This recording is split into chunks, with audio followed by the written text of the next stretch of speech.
So good afternoon po sa lahat. Ito na ngayon ang kulungan ng mga Macau parrot, ano. Inano na siya. Tinanggal na. Inalis na namin dito yung mga ibon. So yan. Ginagawa ng aalisin na siya, babaklasin na siya. Pati yung mga manok babaklasin na yan. Napansin nyo na wala na yung, di ba dati meron dito ng ceiling fan, may andito banda yung ilaw, so wala na. Ayan. So day 2 na ngayon, hindi ako nakapag video ng day 1 kasi busy dito ngayon, busy dito yung araw. Ayan. Yung mga manok ko na lang dito. Pagkatapos siguro nitong baklasin, babaklasin na rin tong manok. Tapos yung mga manok na yan, ililipat yan dun sa likod, sa kabila. Dun sa may mga pagong, ano. Ayan sila. Bigay ako ng patuka ngayon. Hapunan na nila yan. Hello. Ayan. Sobrang taba na, hindi na kabangon. So, ngayon mayroon akong ilan ba to? 6, 7, 8. 8 sisiw, 6 dito. Sa inahing itim, 6 dyan.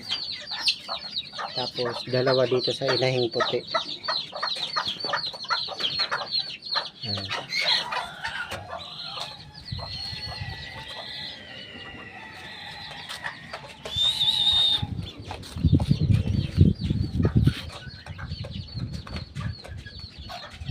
Napakatakaw niyan.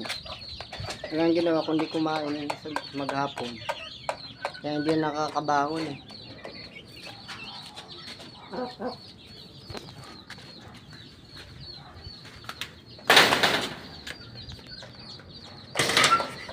Ito naman yung mga tanda.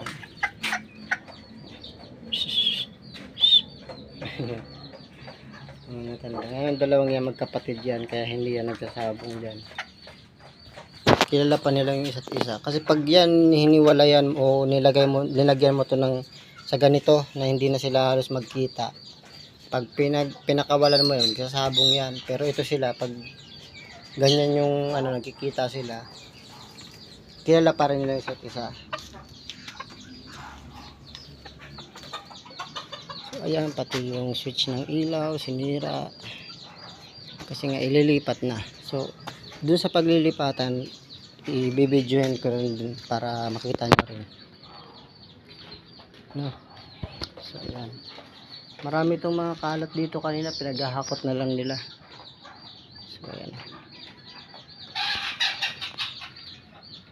kasi kailangan na ng ibon na makalipad-lipad. So ang gagawin dun sa kabila, pahaba na siya, pahaba ng kulungan. So hindi na ganito na halos pa square lang ito eh. Ayan o, kung mapapansin nyo, hindi siya, ito wala to dito, may takip to dito, tinanggal na.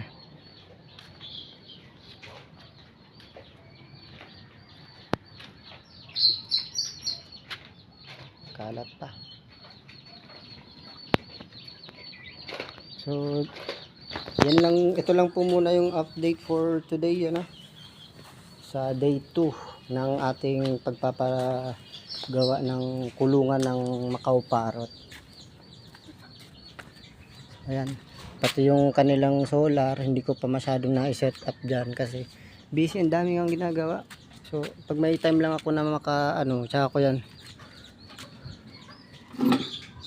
Ayan.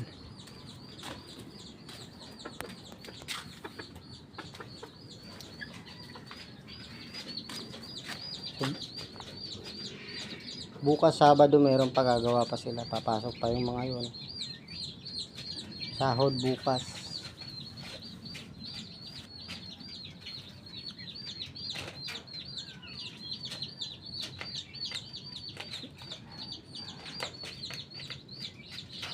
Thank you guys.